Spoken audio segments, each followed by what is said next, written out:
First of all, we remember that PADMA is revered as the founder of Tibetan Buddhism. He is known as the precious Guru, and to us he is indeed most precious. His name means literally lotus-born one. His followers venerate him as the second Buddha. He comes in the lineage of Gautama Buddha. Although much of Padmasambhava's life and work are obscured in legend, narratives of his life give the following profile. He lived in the 8th century. It was a period much like our own today, of darkness and turmoil. At that time, he was the foremost scholar at the famous monastic university, Nalanda, India. He was renowned for his mystical powers, mastery of the occult sciences, especially for his knowledge and application of dharani. Dharani are mystical sentences. Mystical sentences. He also had a great command of worldly knowledge, from languages and fine arts to the earth sciences and architecture. In about 750 AD, the Tibetan king Tsong Detsen invited Padmasambhava to come to Tibet. The king asked him to overcome the forces of the entrenched Bon religion, B-O-N, that were opposing the establishment of Buddhism by their black magic. As Padmasambhava approached the country, he was confronted by demons and evil spirits. He subdued and converted them into protectors of the Dharma. He expects us to do the same when we are confronted by demons and evil spirits, to convert them, to turn them inside out. Where they were once servants of darkness, they are servants of light. When we call upon the name of Padmasambhava and we give his mantra, so he works through us according to God's will. Padmasambhava also exorcised the demons that were preventing the building of the first Buddhist monastery in Tibet, known as Samye.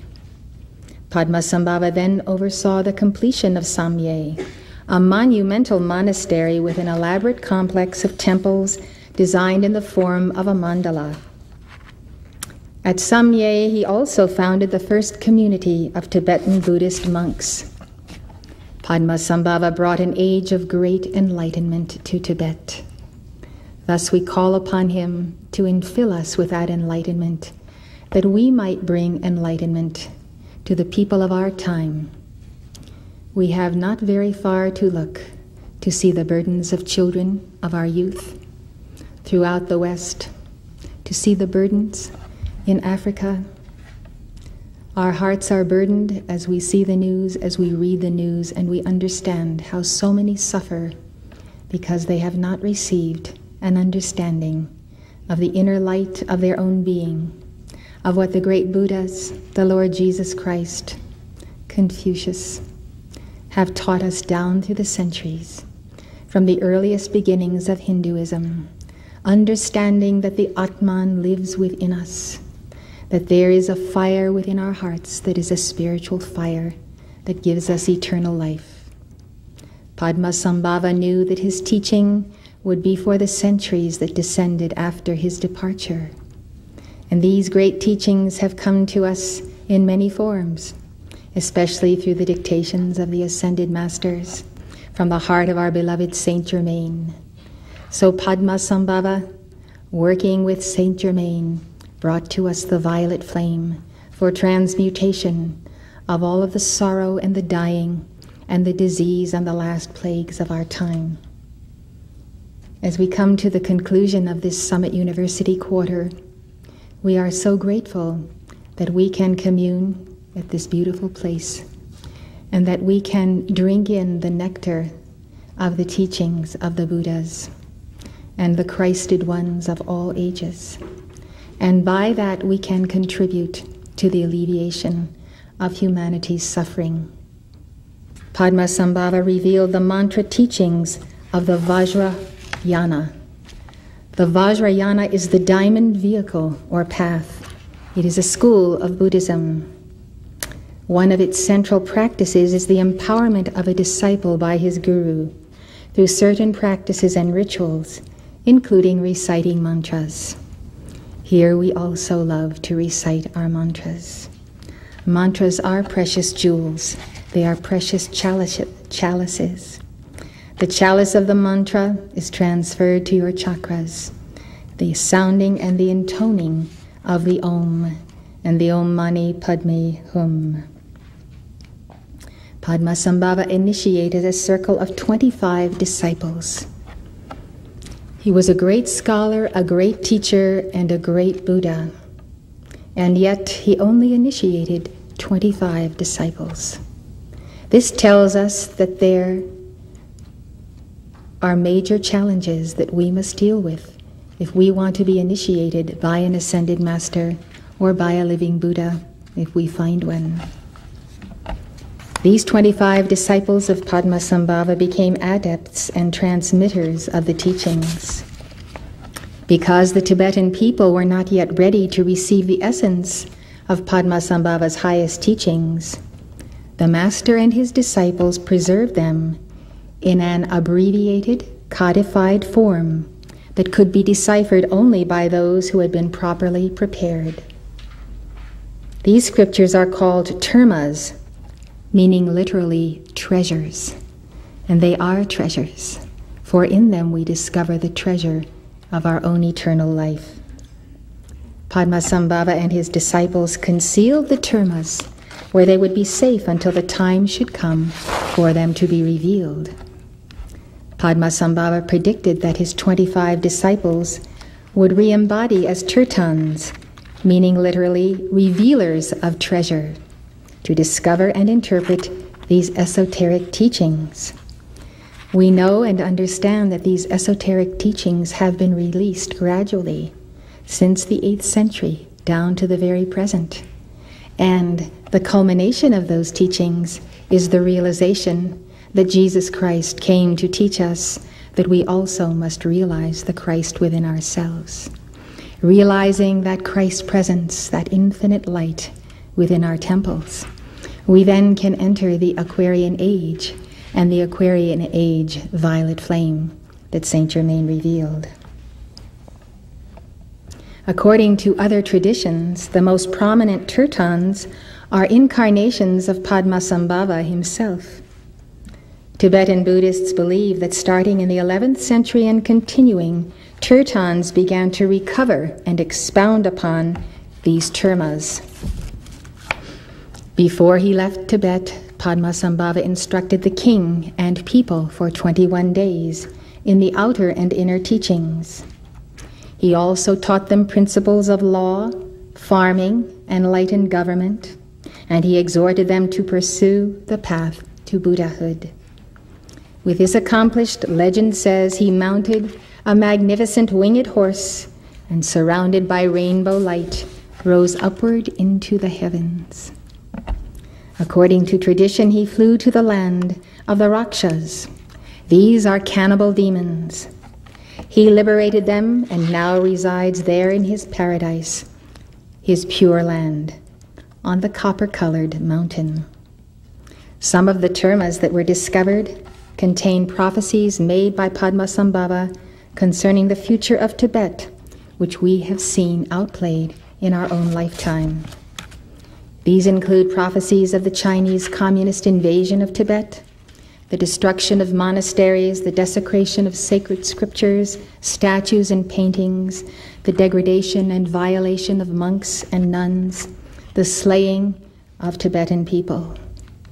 All of us bear the burden that has come upon the Tibetan people and the Dalai Lama, for we understand the meaning of community, and that community has existed in all past ages, even beyond known history, and that the Buddha has always been cradled by community, and the monks and nuns fortified. Nations have been held, and wars have been prevented because devotees have assembled to offer prayers and invocations. Today, communities are suspect in many nations of the world, and those of outer persuasions, who are only of the intellect and not of the heart, do not appreciate the value, the great value of the recitation of mantra and the raising of the sacred fire on the spinal altar and the increasing of the light in the chakras through mantra.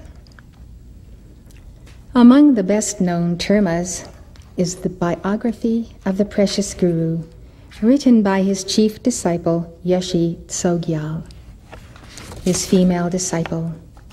In Yeshe's work, the precious Guru predicts that the teaching of the Buddha will eventually decline until the incarnation of the next Buddha, Maitreya, the conqueror, who will make many minds apply themselves to virtue. Hence, this community is called Maitreya's Mystery School. Here we learn the mysteries of East and West. We apply them, we internalize them, until we are able to live them, demonstrate them, and then teach them. I feel especially close to Padmasambhava, as do you, because it was he who placed the mantle upon me so many years ago and gave me the name Guru Ma. This name means the teacher who is mother, the teacher who worships the Divine Mother.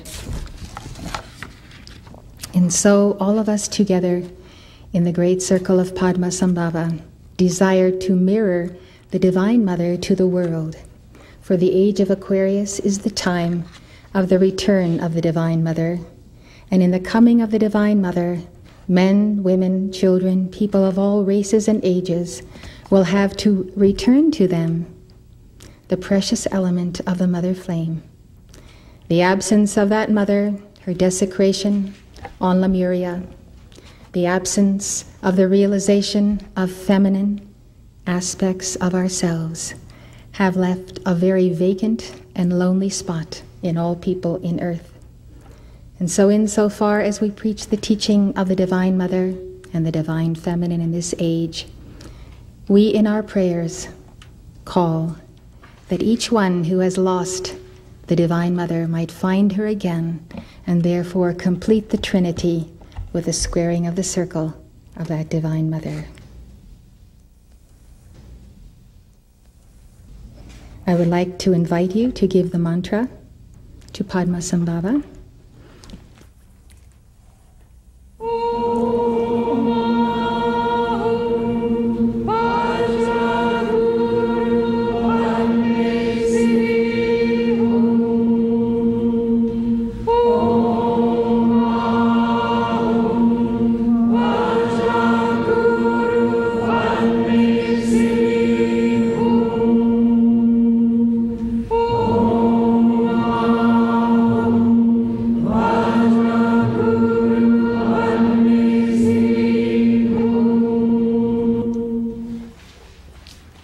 There are a number of books pertaining to Padmasambhava that I recommend, chiefly The Lotus Born, the life story of Padmasambhava, as it is recorded by Yeshe Tsogyal.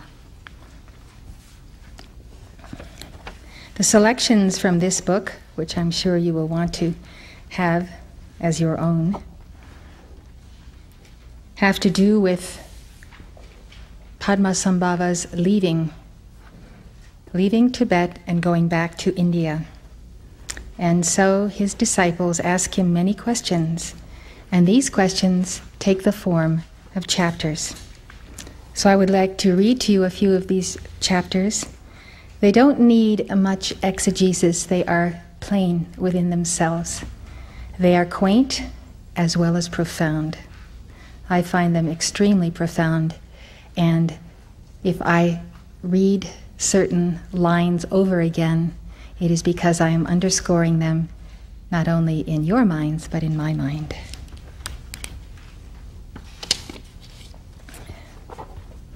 This is chapter 24. At the time Master Padma planned to depart for the southwestern continent to tame the Rakshasas, Prince Mutig Tsempo, and other kings entreated him in these words: "Master, as you intend to leave for India and will not remain here any longer, how should the Tibetan kings of future generations behave?" Master Padma then sang this song to the kings of Tibet. Do not think about this applying to the kings of Tibet, but think about yourself. There is no one here who does not have a leadership role, whether it is the head of the household, your own business, or simply the leader of your own soul. So let us take to heart these admonishments for ourselves and never mind about the kings of Tibet. Kings of Tibet, possessors of merit, do not equalize your royal class with your subjects. A king should not engage in the actions of a commoner. In other words, those who are responsible as leaders must take the responsibility of a certain comportment. There are things we do not do when we are on a spiritual path, when we must set an example for other people. Those who lead are always expected to be better than those who follow. Not better in the sense that they are over them, but having greater virtues, greater humility, and a leader is always the servant of the people. But remain with a dignified and balanced poise. Do not lose the dignity of your holy Christ self. Do not lose the dignity of being a bodhisattva. Benevolently ask advice from the inner cabinet ministers, while also being decisive in tasks and speaking unrestrained. Never be above asking anyone for advice. Remember El Moria's axiom, "If the messenger be an ant, heed him. Listen to what the messenger brings to you," because the messengers of God always come disguised in those whom, if we have pride, we might consider to be beneath us. Do not listen to advice that will jeopardize the country. Don't listen to advice that will jeopardize your fortunes, your family, your goals in life. Be gentle and cordial, and never ruthless. Be wise when issuing a decree or giving gifts. Do not bestow too many distinctions. Be moderate. Otherwise you will fan the pride of those who serve with you and under you. So see that there is merit before giving so many distinctions. Ministers who are greedy and unintelligent pose the greatest danger of destroying the fortress of the country. If you are in business or you are in charge of any kind of a representation of the people, if you are working in a charitable cause, such as Doctors Without Borders and so forth, if you are working on a project and on a mission, your greatest vulnerability are the greedy and unintelligent, and the greatest danger of destroying the forces of the country or the forces of your purpose. When the ministers take control of the country, be very careful with funds and avoid evil deeds. If the country degenerates, the kingdom is lost. Do not be gullible or easily influenced.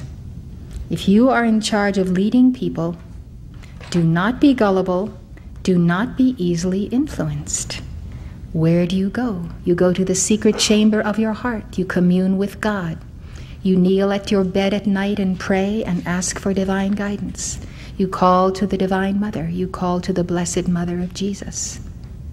You call for that guidance and you listen to what you receive when you awaken in the morning. If you are a leader, ignore half of what you hear and remain undaunted.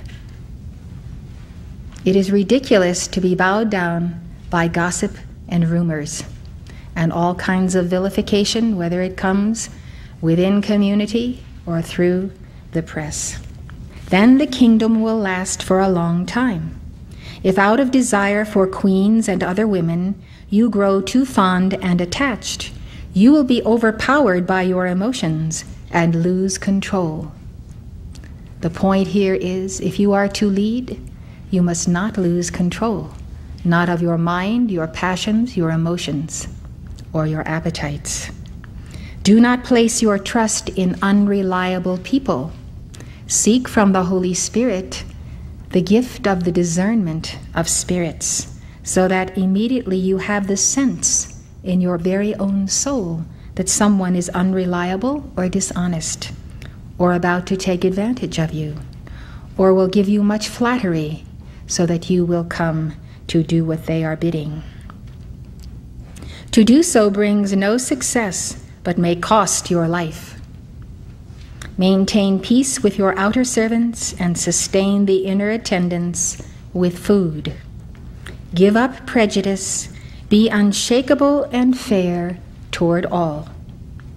Constructing temples, shrine halls, and stupas is all of great merit, but in the end they become the cause for misdeeds. It is better to pay respect to the shrines that are already built. So what is he telling us? The shrine is the temple of our body. When we keep it pure and holy, there at the point of our contact with God we worship. If we continue to build many outer buildings to the glorification of God, we soon lose the point of God that is within. Be correct when translating the sacred Dharma. Be decisive and hold the Buddha's words to be authentic. Treasure the three jewels as dear as your eyes: the Buddha, the Dharma, the Sangha. Be very steady and scrutinize well. Some scholars and translators will be false and lack discernment. Do not trust them. There is the danger of deceit. Attacks from evil spirits will threaten to destroy the kingdom. Do not be fickle, but remain steadfast and dignified. Queens, you are the foundation for the heirs to the kingdom. Be open-minded, generous, and patient. Maintain a good diet and cleanliness of hands and face. Keep propriety and oversee your possessions. Avoid distractions and bridle your conduct. Do not talk excessively, but with a gentle and courteous manner. Take care of your outer and inner attendants nicely and with grace. Bring your children and consorts to the Dharma. When pious in this life, you will attain the realms of gods and humans in the following life. I, Padma, am now taking leave. Whether you live in the present or will appear in the future, keep this in your hearts, kings of Tibet. It is very sweet teaching, but very profound. Kawa Palsek, Kokro Louis Glatzen, and other Tibetan Dharma teachers then asked, Master, as you intend to leave for India and will not remain here any longer, how should the Tibetan Dharma teachers of future generations behave? So these are the Dharma teachers. As we are all leaders in some capacity, so we are all teachers in some capacity, even if we are teaching our souls. Spiritual teachers of Tibet who are educated and endowed with good qualities, you should carefully study reading and writing, listen to teachings and reflect upon them in the presence of a learned and accomplished master. Thoroughly train in all the teachings of the different vehicles, the Tripitaka and the outer and inner secret mantra. The secret mantra is the Vajrayana or tantric teachings, and the Tripitaka is collections of teachings of the Buddha. Train also adequately in the 5 sciences in order to study all the topics of knowledge. When you become an object of other people's respect and get involved in the distraction of meritorious deeds, abandon pride, conceit, and jealousy. and do not engage in acts of self-aggrandizement. Act according to the words that you preach. Conduct yourself according to the Dharma and in harmony with all people. Cast away the misdeed of envy. The misdeed of envy. Envy, therefore, is not only a state of consciousness, it is a deed, according to PADMA SAMBHAVA. He is telling us when we envy, as Jesus said, when we lust. If we lust after a woman, we have already committed adultery. PADMA SAMBHAVA is saying, if we contain envy in our hearts, then that envy will turn into misdeeds. Do not declare, I am learned and he is not. Such a statement Padma considers to be envy. Teach whoever wants to learn the particular Dharma teaching of his interest. Serve your master and teachers with respectful body, speech, and mind. Offer whatever you possess, wealth, food, and so forth. Do not brag about your Dharma practice, but ask and depend on those who are learned. Do not pretend greatness, booming like an empty drum. Instead, be full of the virtues of the Dharma. Give up rivalry with your Dharma friends. When you have acquired even the tiniest bit of knowledge, do not be conceited or ambitious, since the main point is to cherish everyone with compassion. Don the armor of the four immeasurables. Unless you tame your mind with the Dharma, how can you possibly tame the minds of others? Be learned and control your emotions. I, Padmakara, am now taking leave, whether you live in the present or will appear in the future. Dharma teachers of future generations, keep this in your hearts. The four he spoke of are love, compassion, joy, and impartiality. Don't prefer one over another, but prefer to commune with the Buddha of the heart of each one. This is the next teaching. Trushig of Nyang and other Tibetan yogis then asked the Master, Master, as you intend to leave for India and will not remain here any longer, how should the Tibetan yogis of future generations behave? Master Padma replied, Listen here, Tibetan yogis endowed with a confidence of view and meditation. So now you are all yogis and yoginis. Please take this teaching to heart. It is not alone for the people of Tibet. The real yogi is your unfabricated innate nature. You did not create it. It is unfabricated. It is innate. It is the Buddha nature. Yogi means to realize the wisdom of pure awareness. This is how you truly obtain the name yogi. Be free from ambition in the view. Do not indulge in partiality, preferring one over another when all are blessed with the divine spark. Be free from reference point in the meditation. Do not indulge in fixating your mind. Be free from limitation in keeping samaya. Do not indulge in fraud and pretense.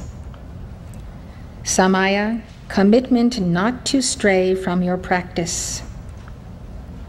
Be free from bias toward the Buddha Dharma, the teachings of the Buddha. Do not indulge in scholastic sectarianism. Appearances are delusions. Do not indulge in ordinariness. Don't be ordinary, but determine to excel. Be extraordinary. Be extraordinary in being the chalice of the Buddha. Be an extraordinary person in effacing the self so the Buddha can enter your temple. What is extraordinary about you but the Buddha who lives within you? Certainly not the outer personality. You're watching Elizabeth Clare Prophet, world-renowned author and founder of Summit University. Summit University is located at the beautiful Royal Teton Ranch in Park County, Montana, just north of Yellowstone National Park. If you'd like more information, call 1-800-323-5228. That's 1-800-323-5228.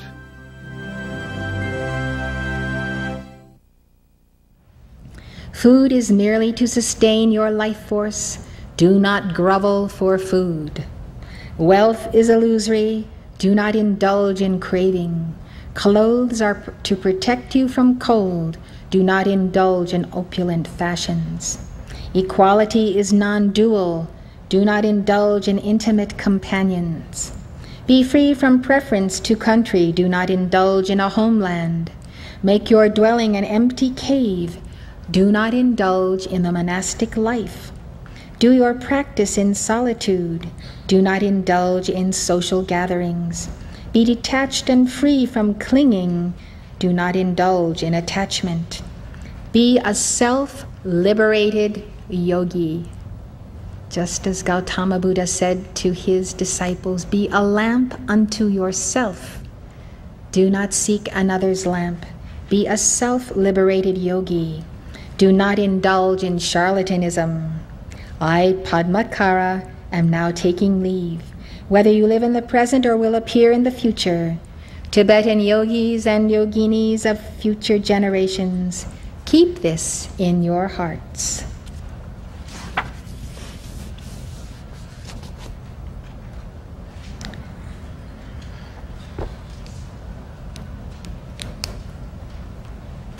Rinchen Drag of Neo and other Tibetan laymen then asked, Master, as you intend to leave for India and will not remain here any longer, how should the Tibetan men of future generations behave? This is the men of future generations, those embodying the masculine ray of the Godhead. Master Padma replied, Old and young Tibetan men of future generations, keep the laws of the king sacrosanct. As Jesus said, render unto Caesar. Keep the decrees of the ruler inviolate. Without losing your individual needs, guard the general welfare of others with your lives. Be the protectors of your communities. Do not take an oath in vain. Be strict about what is prohibited. Be in agreement when you assemble. Do not show disdain for the destitute. Discuss in groups to avoid future regrets. If you discuss in groups, then more than one person has heard you, and therefore what you have said can be verified. First, let the wise people give advice. Keep integrity. Be dependable. Be dependable with your word. If you make a commitment, keep it. If you make a promise, keep it. Don't make any commitments or any promises that you might not be able to keep. This is a great teaching given to me by El Morya many years ago. And I find that when I have given my word, the word is so loud within me that I must fulfill that word. It becomes an all-consuming desire. So when you give your word, make sure that you keep it. Keep integrity and be dependable. Follow the advice of those who can think well. We all admire people who have good minds and give us good advice. Let the courageous lead the army. Furnish the soldiers with weaponry. Let attendants keep guard at night. Appoint your servants by turn. This is not a teaching of pacifism, but the principles handed down from Lord Krishna to Arjuna. Never the spirit was born, the spirit shall cease to be never, dead though the house of it seems. And with that simple saying, Krishna made Arjuna realize that he must fulfill his caste in defending virtue and casting out evil. When people trust you, do not disappoint them. At this particular moment in my life, I look into the eyes of my little boy, and I see his ultimate and utter trust. And whether it is this tiny little baby or anyone in the whole world, I believe one of the greatest sins one can commit is to not fulfill the trust. When we are trusted, we must not disappoint those who trust us. We must fulfill their highest expectations, because only then will they take the example and also know and be trustworthy.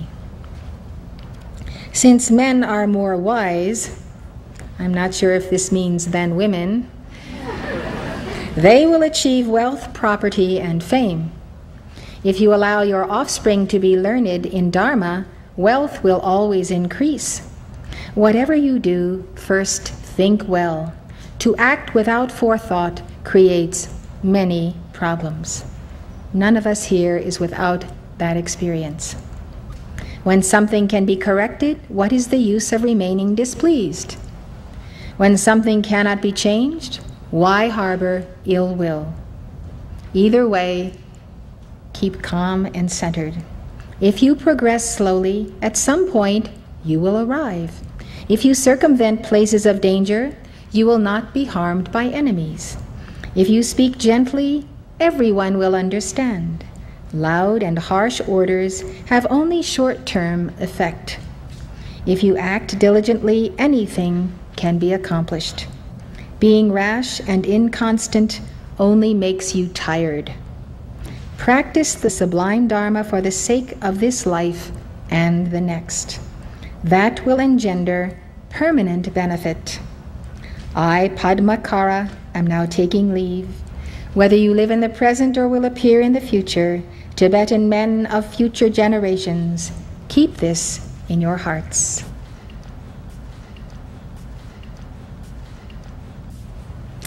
Lady Changchubma of Dram and other Tibetan women then asked, Master, as you intend to leave for India and will not remain here any longer, how should the Tibetan women of future generations behave? Master Padma replied, Women, source of existence. Remember the words of Jesus, those that are quoted in the lost years of Jesus. Women, the mother of the universe.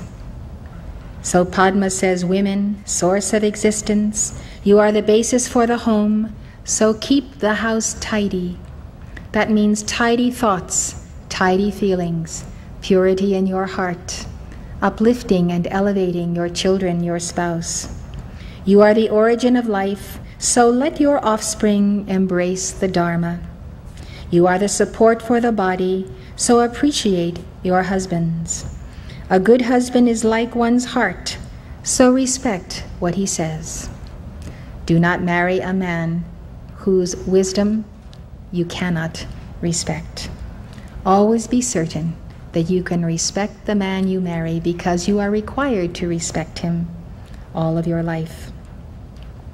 A bad husband is your karmic residual, so give him what he wishes and do not be contemptuous. A bad husband is your karma. A good husband is like one's heart, so respect what he says. In-laws are like your parents, so offer them respect. Your husband's male relatives are like your father and brothers, so rear them with food and modesty. Sisters-in-law are only with you briefly, so serve them well. The scorn of others will be upon yourself, so face everyone with a smile. Is Padma saying that this scorn is always upon women, and therefore women should simply recognize that and face all things with a smile? If you are short-tempered or arrogant, servants will always be few. Appearances may arise as enemies, so always remain cheerful. A talkative woman is a nuisance, so do not be too fond of gossip. Praise and respect your father and brothers and be modest and noble-minded. You provide the provisions for sons and husbands, so be generous to travelers. Sustain servants and family with meals and be affectionate. That's very important. Do not be too miserly with your wealth. Instead, share the food generously. Show a clear and smiling face, and keep strict cleanliness. Go to sleep late at night and rise early in the morning. Guess who gets to do all the work? Be diligent. Be diligent at the seasonal farm work and do not procrastinate. Foster cattle, watchdogs, and servants with compassion. Spend as much as you can on virtue. Thus you will be blessed in this life and have happiness in the following. I, Padma Kara, am now taking leave. Whether you live in the present or will appear in the future, Tibetan women of future generations, keep this in your hearts. Master Padma then gave his general testament to the Tibetan people of future generations. This is all people of the world, because all souls of Tibet eventually reincarnate everywhere on the planet, as do all of us. Kings, ministers, and people of Tibet, the primitive borderland, you are a race of red-faced demons lacking compassion and goodwill.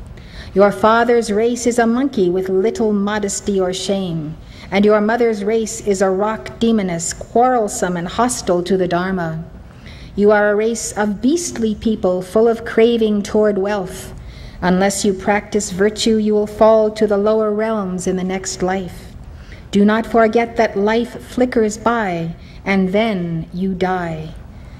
What meets must part, so do not fight and cause strife. What is gathered must be abandoned, so do not crave intemperately for wealth. Attachment is bondage, so do not harbor unbridled clinging. What is born must die, so think of your next life. This is what most people in the West never think of. Most people are shocked that anyone dies, whether it's presidents or movie stars or everyday people. It's almost as if, in a childlike way or a juvenile way, Americans do not think or plan for death. Yet, the great Tibetan Book of the Dead, the understanding of preparing for the next life, is very much on the minds of Buddhists and Hindus. The concept of karma keeps many peoples of the East in line, those who are sincere, those who truly love God. But here in the West, people do not count on death, much less give consideration of their deeds of today affecting their next life, because the councils of Christianity have denied them the teaching of reincarnation. So it's eat, drink, and be merry, for tomorrow you die. And that is not the philosophy of the sons of God, but of the fallen angels. So it is a tragic thing today, very tragic, to think that sins are wiped away and we are received into the kingdom, to the heart of Jesus, only because we have confessed our faith, but not because we have balanced karma or done good works or served the people. The most sinful goes to hell. Who can bear that? Through greed you are reborn a hungry ghost and will suffer hunger and thirst. By rejecting the Dharma you become an animal. Keep that in mind. Of course, the Eastern teaching on reincarnation is that we may come back as animals. That is a doctrine you can consider and observe. My observations of this doctrine are that if someone has such heavy and dark karma, God, rather than canceling out his soul or his lot, may give him the opportunity to be in the body of a horse or a cow or whatever, and therefore have time out. Time out to start with the basics, to graze in the pastures, to be limited in his ability to work evil deeds, because this individual has done so much evil. So being in the body of an animal, we are limited. And most animals spend all of their time seeking food. and shelter. So if this doctrine is a true doctrine, it gives to us the extended mercy of God when even the darkest soul who have committed unthinkable crimes and mass murders could be put into the body of an animal, perhaps for many lifetimes, until they would be ready to deal with the balancing of the karma they have made. It makes more sense to me than God simply tossing someone who has committed a crime into hell forever.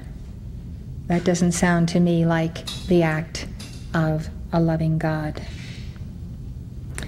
This life is only on loan. No one knows when it will be lost. When I have spoken about the issues of abortion, I have always reminded women that they do not own their bodies. Their bodies were created by God. They did not create them. All of our bodies are on loan. The Lord giveth, the Lord taketh away. Blessed be the name of the Lord. So when people say that women have choice to decide whether to kill the fetus in the womb or to give birth to it, they are forgetting that their body is not their own. It is God's body. It is the temple of the living God. Appearances are illusory. Understand their impermanence. Food and wealth are like dewdrops. It is uncertain when they disappear. Remember, the servants are like travelers you meet on the road. Enmity is delusion. Understand it to be mistaken. Keep in mind that family ties are the guide to samsara.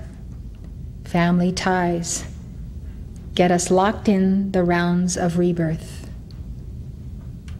This wisdom tells us why Jesus said, "Who are my father, who are my mother, who are my brothers and sisters?"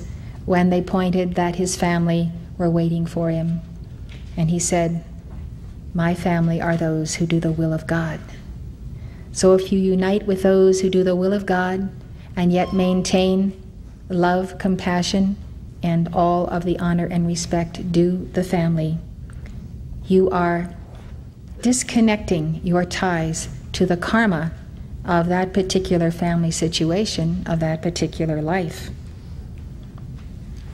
Understand that offspring are only karmic creditors claiming their due. I love this line. People say, "Why did I have such a child?" I meet people all the time. They may have wonderful children, they may have children that are very difficult, and they never think about the fact that God sends you your creditors, claiming their due. So children are coming into your household to claim what is due them, the karma you have made with them in past lives. Your life runs out while spending it on idle talk. Isn't that true? Do you not notice the arrival of King Yama's scouts? Listen to me, Tibetan people, you red-faced demons. Seek the 3 jewels as escorts against the 3 lower realms. Take the Guru, Yidam, and Dakini as your support in both this and future lives. Yidam means personal deity, your guide to enlightenment. Dakini is a female deity. As the road to freedom, practice the view, meditation, and conduct. Accept the great compassionate one as the destined deity of Tibet, and that is the Avalokiteshvara Kuan Yin. And remember that we have this little card that has her mantra on it. You always have recourse to Kuan Yin.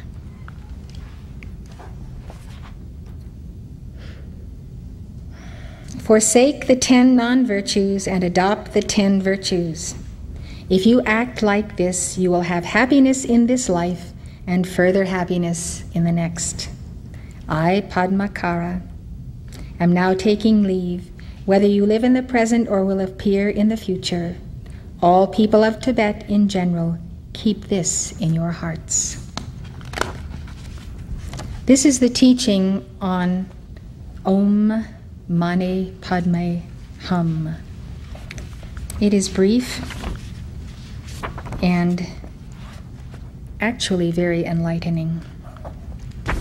Master Padma told King Mutig of Tibet and the close disciples, "Listen, King of Tibet, nobility and subjects, Om Mani Padme Hum is the quintessence of the great compassionate one, so the merit of uttering it just once is incalculable.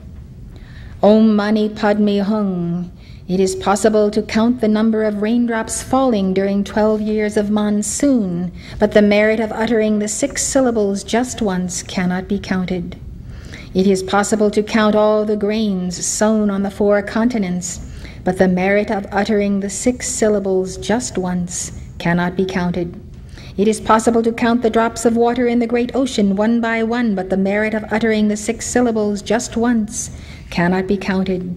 It is possible to count each hair on the bodies of all animals in existence, but the merit of uttering the 6 syllables just once cannot be counted. Om Mani Padme Hum. These 6 syllables are the quintessence of the mind of noble Avalokiteshvara. If you recite this mantra 108 times a day, you will not take rebirth in the 3 lower realms. In the following life you will attain a human body, and in actuality you will have a vision of noble Avalokiteshvara. If you recite daily the mantra correctly 21 times, you will be intelligent and able to retain whatever you learn. You will have a melodious voice and become adept in the meaning of all the Buddha Dharma. I want you to know that I absolutely believe with profound conviction what I am reading to you. This is not just sing-song teaching, because the mantra is the formula, the geometric formula or the mandala that locks you into the heart of Kuan Yin. And Kuan Yin is the great one who is the overseeing presence of Tibet, the great compassionate one. When someone is afflicted by disease or an evil influence, compared to any mundane ritual of healing or of repelling obstacles, the merit of the 6 syllables is much more effective for warding off obstacles or disease.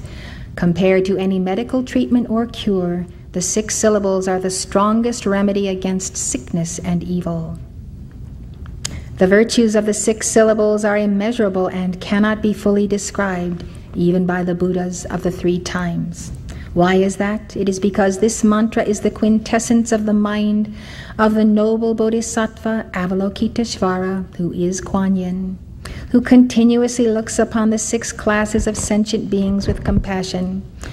Thus, recitation of this mantra liberates all beings from samsara, that is, from the rounds of rebirth. Kings and disciples of future generations, take the great compassionate one as your yidam. Recite the 6 syllables as the essence mantra. Be free from the fear of going to the lower realms. Avalokiteshvara is the destined deity of Tibet, so supplicate him with faith and devotion. You'll receive blessings and attainments and be free from doubt and hesitation. To the knowledge of me, Padmakara, a teaching more profound and more swift has never been taught by the Buddhas of the 3 times. I, Padma SAMBHAVA, am now taking leave. Keep this in your hearts, Tibetan followers, kings, and disciples who are present now or who will appear in the future. Upon hearing Master Padma's words, the king of Tibet and the close disciples were all overjoyed and paid homage to the Master, prostrating themselves to the ground. So this is the end of our reading today in the heart of Padma SAMBHAVA. Thank you.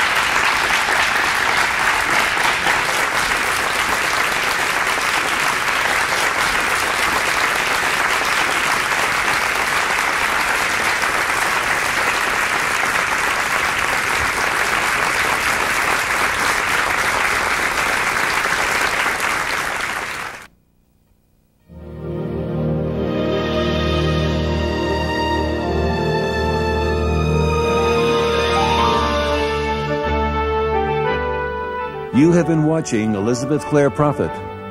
This program is presented by Summit University, Box 5000, Livingston, Montana, 59047, 5000.